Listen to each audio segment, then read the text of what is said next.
Hello दोस्तों, स्वागत है आप सभी का हमारे YouTube channel science GK and और जीएस पर। एसएसजीडी एग्जाम 2023 6 फरवरी के सभी शिफ्टों का एग्जाम खत्म हो चुका है और अब तक मेरे पास मैक्सिमम रियल क्वेश्चन आ चुके हैं चारों शिफ्टों के जो एग्जाम में पूछे गए थे। तो शुरू करते हैं आज का वीडियो, देखते हैं किस प्रकार क्वेश्चन पूछे गए हैं आज के चारों शिफ्टों में। तो गाइज अपन शिफ्ट वाइज चलेंगे। सबसे पहले फर्स्ट शिफ्ट, फिर सेकंड शिफ्ट, फिर थर्ड शिफ्ट, फिर फोर्थ शिफ्ट। सभी को मैंने चारों शिफ्टों को पार्ट वाइज डिवाइड कर रखा है और सभी को मैं इस तरीके से यहाँ पे शो कर दूंगा। स्क्रीन पर आपको यहाँ पे दिख रहा है 6 फरवरी 2023 फर्स्ट शिफ्ट। इस बार शो हो जाएगा जहाँ पर भी नेक्स्ट शिफ्ट के क्वेश्चन आएंगे।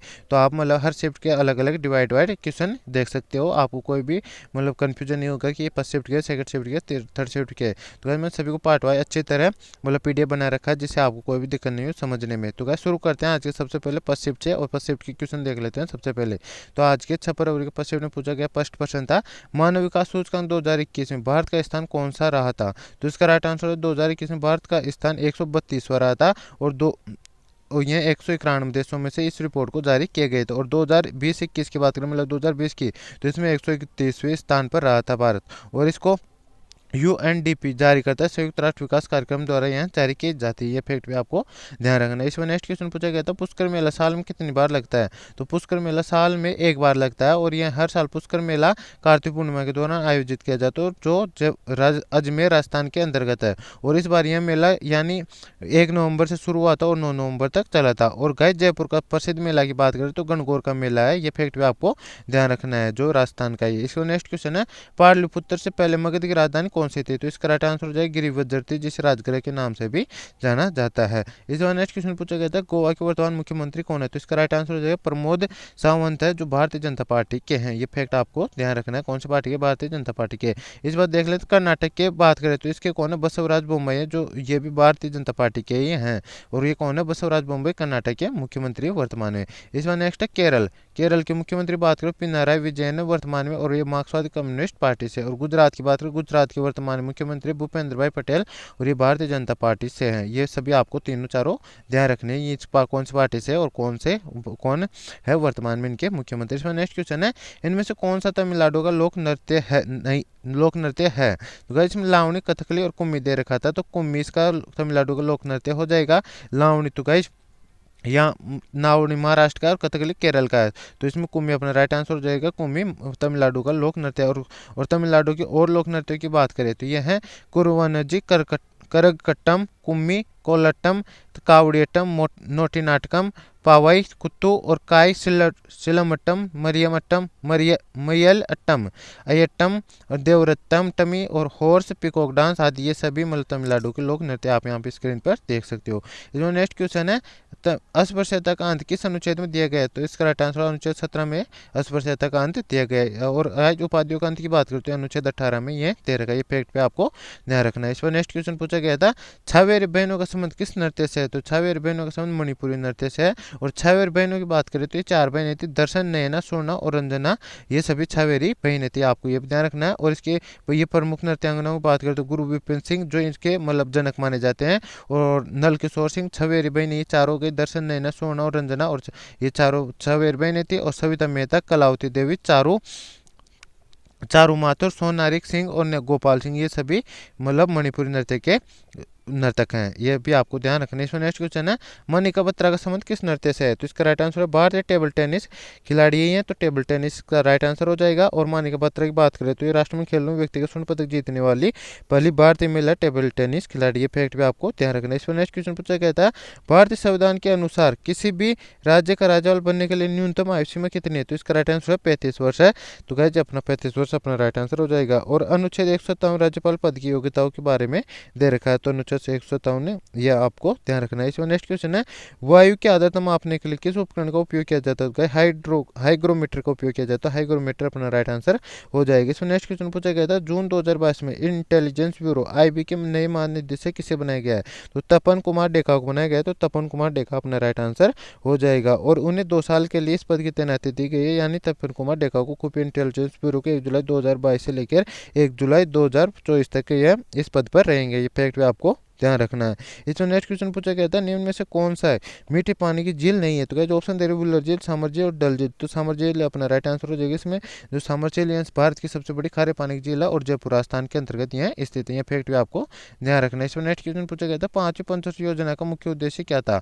तो गरीबी दूर करना इसका मुख्य उद्देश्य था, ये आपको ध्यान रखना है। और इसकी बात करें तो पांच पंचवर्षीय योजना में गरीबी दूर करने और आत्मनिर्भरता पर जोर दिया गया था। पांच पंचवर्षीय योजना की अवधि 1974 से 1978 तक थी। और गाइस ये 4 वर्ष तक की योजना थी। इसमें मतलब 4 वर्ष ही कार्य किया गया था, फिर इसको मतलब गैप आ गया था 5 और 6ठी पंचवर्षीय योजना के बीच में, जिसे रोलिंग प्लान के नाम से भी जाना जाता है। और इसमें किस ओर जोर दिया गया तो इसमें गरीबी हटाओ, रोजगार, न्याय, कृषि उत्पादन और रक्षा पर केंद्रित थी। ये फैक्ट भी आपको ध्यान रखना है। इसमें नेक्स्ट क्वेश्चन था निम्न में से कौन कौन विषम है। तो गाइस इसमें रेशम, कपास, ऊन, खनिज दे रखा, तो खनिज इसमें विषम हो जाएगा। ये रीजनिंग के अंतर्गत पूछा गया सवाल था। इसमें नेक्स्ट क्वेश्चन ईसाई धर्म का धार्मिक ग्रंथ कौन सा है। तो बाइबल है, बाइबल अपना राइट आंसर हो जाएगा। इसमें नेक्स्ट क्वेश्चन पूछा गया था 2019 में कौन सा अधिनियम आया था जिससे मंत्रियों की वीआईपी सुविधा हटा दी गई है। तो स्पेशल प्रोटेक्शन ग्रुप अधिनियम आया था 2019 में, जिससे मतलब राष्ट्रीय सुरक्षा समूह संशोधन अधिनियम आया था, जिससे मतलब मंत्रियों की वीआईपी सुविधा हटा दी गई है।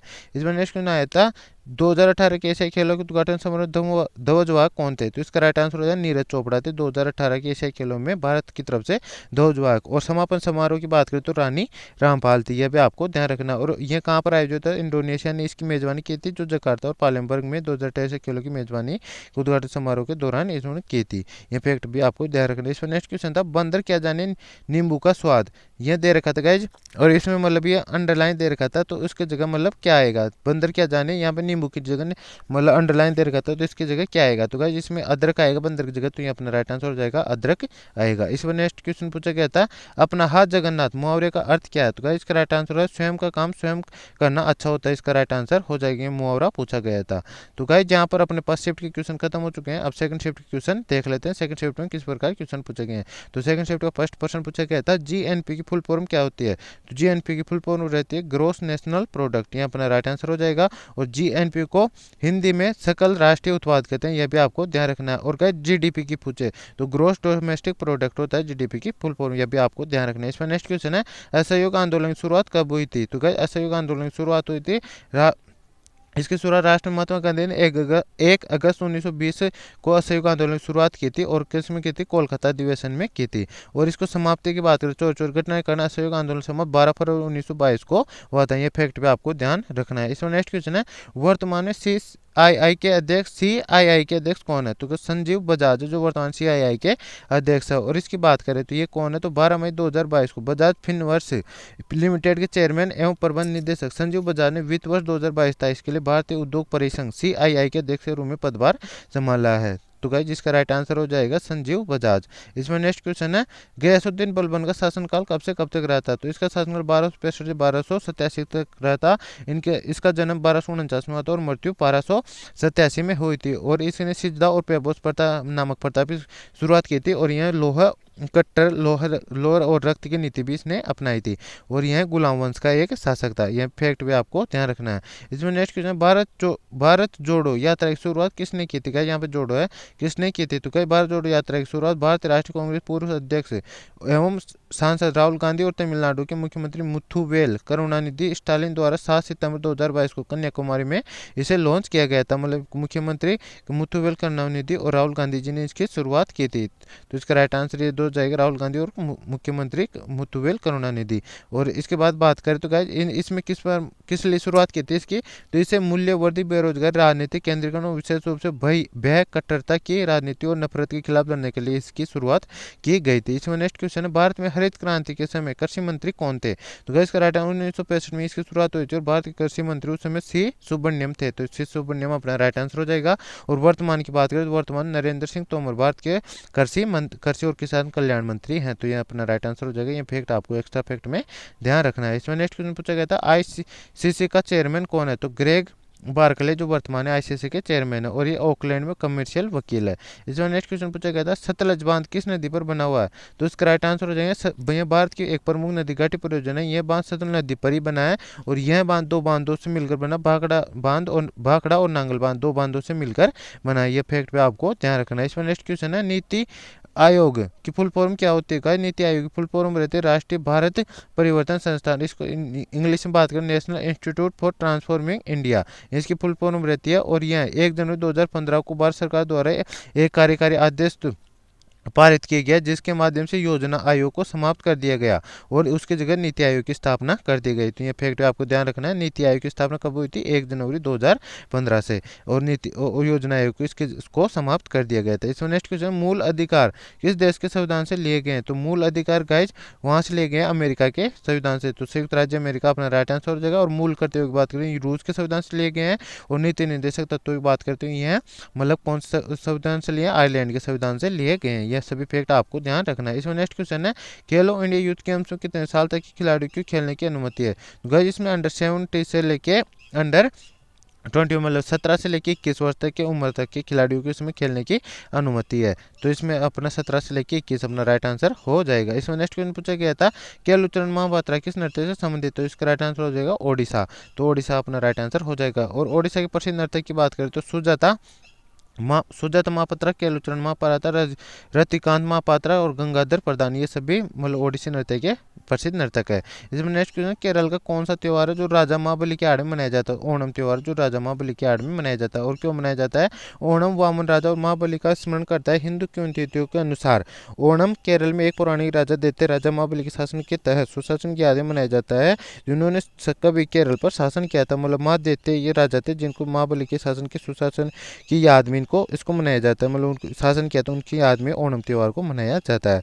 इसमें नेक्स्ट क्वेश्चन है, बांध बनाने से पौधों पर क्या प्रभाव पड़ता है?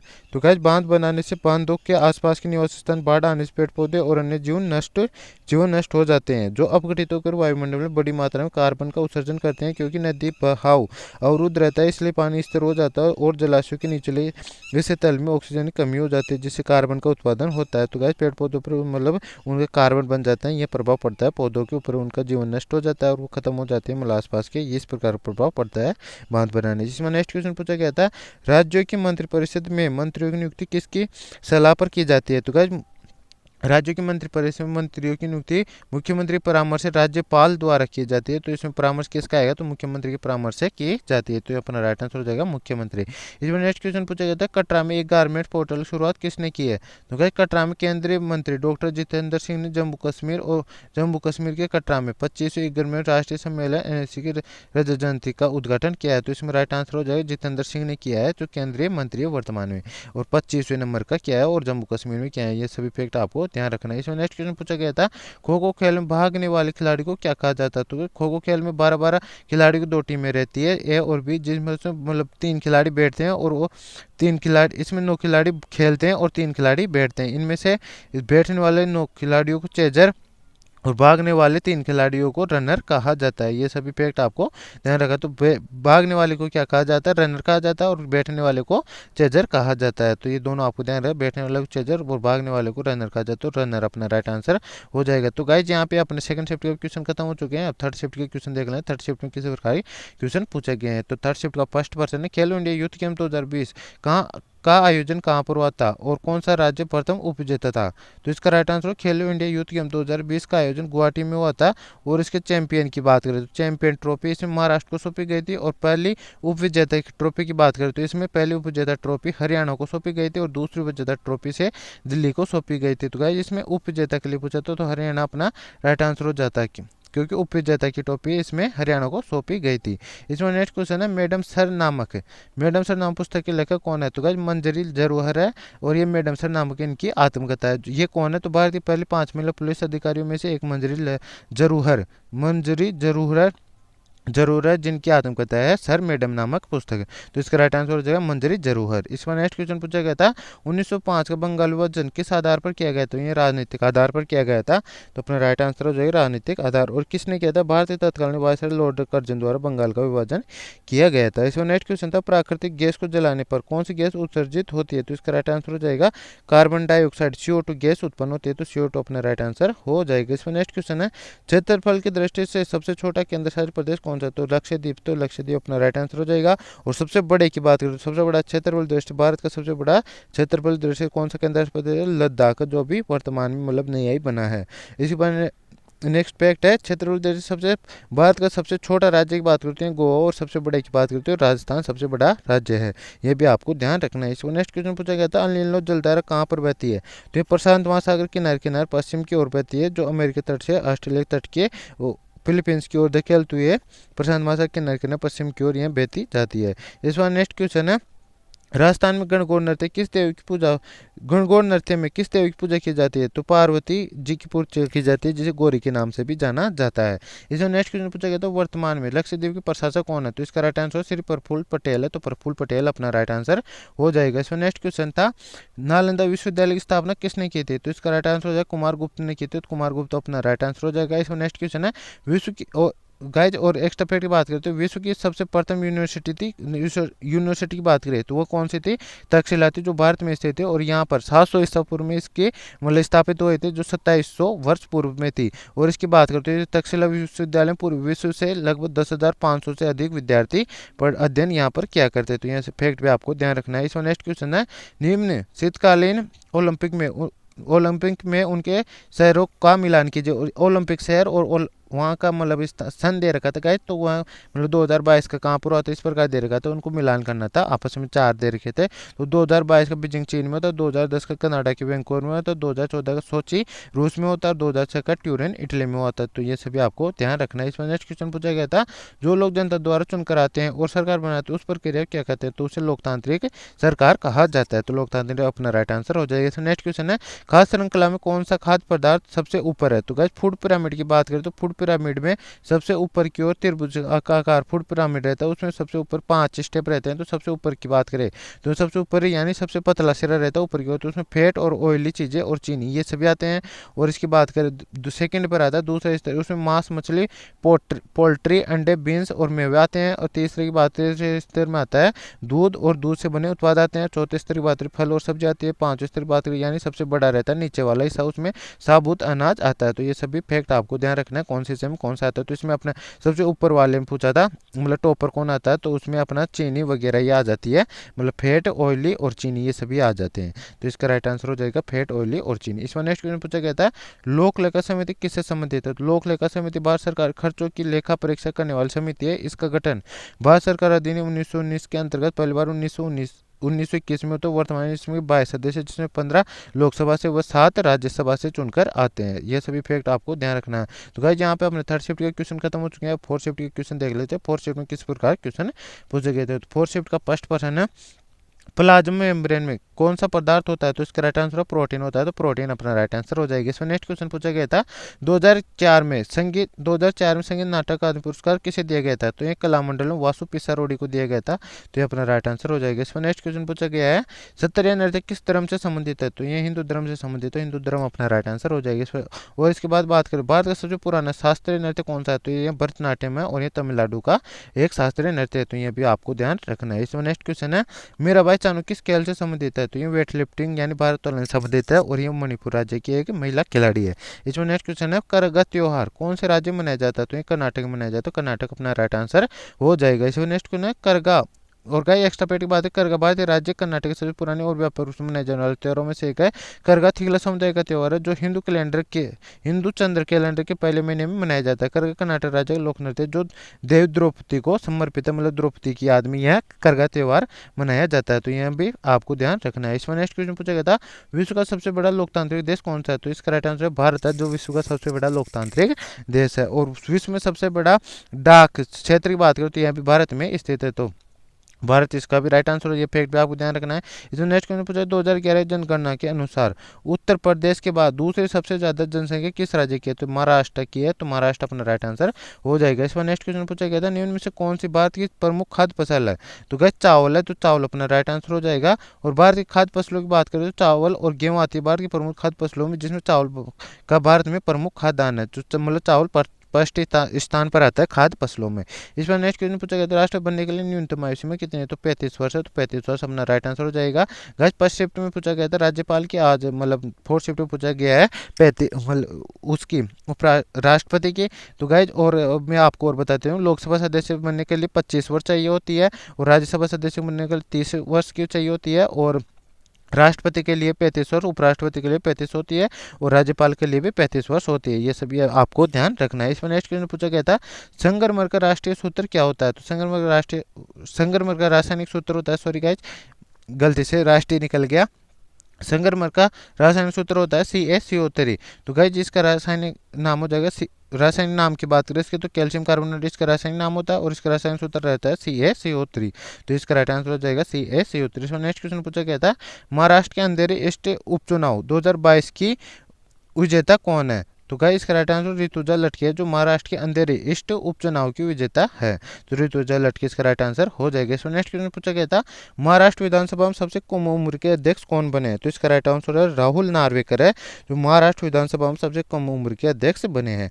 इसमें नेक्स्ट क्वेश्चन पूछा गया था सातवाहन वंश का राजवंश का शासनकाल कब से कब तक था। तो 2030 ईसा पूर्व से 200 ईस्वी तक इसका शासन था।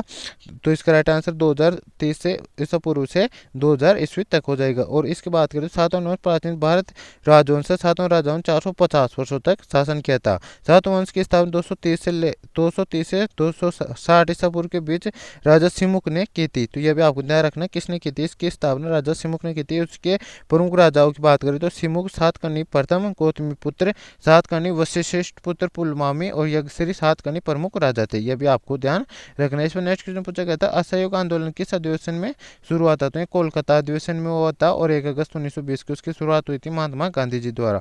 इसमें नेक्स्ट क्वेश्चन छठी पंचवर्षीय योजना का विकास दर लक्ष्य कितना था। तो इसका विकास दर लक्ष्य 5.2% रखा गया था लेकिन इसने हासिल 5.7% रखा था। और पंचवर्षीय योजना की अवधारणा किस देश के संविधान से ली गई। तो पूर्व सोवियत संघ यानी रूस के संविधान से ली गई। ये फैक्ट भी आपको ध्यान रखना है। और नीति निर्देशक तत्वों की बात करते हैं आयरलैंड के संविधान से ली गई है।